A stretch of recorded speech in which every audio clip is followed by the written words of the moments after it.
അതൊരു നല്ലൊരു സംഗതിയാണ്. കാരണം ഞാനൊരു മതമേഖലയിൽ പ്രവർത്തിക്കുന്ന ആളാണ്. വഖഫ് എന്ന് പറയുന്ന വിഷയം മതത്തിൻ്റെ ഭാഗവുമാണ്.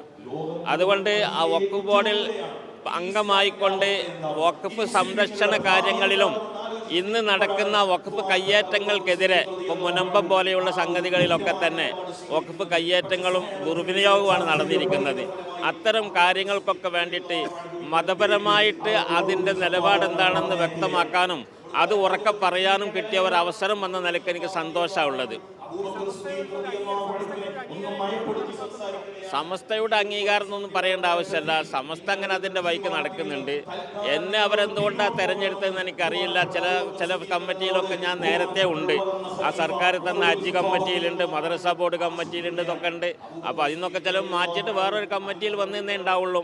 ഏതായിരുന്നാലും എന്നെ സംബന്ധിച്ചിടത്തോളം അത്തരം കാര്യങ്ങളിലൊക്കെ എനിക്ക് പ്രതികരിക്കാനുള്ള അവസരം കിട്ടുന്നത് സന്തോഷമായിട്ട് ഞാൻ കാണുകയാണ്.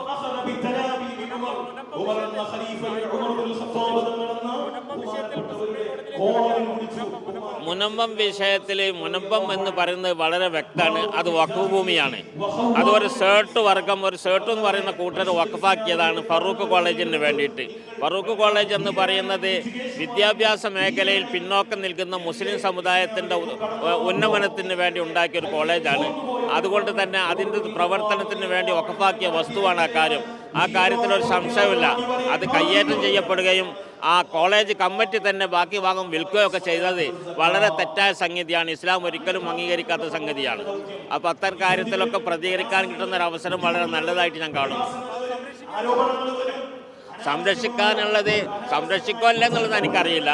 സംരക്ഷിക്കാൻ ഞാൻ എന്താക്കും, പ്രവർത്തിക്കും ഇൻഷാ അല്ലാഹ്.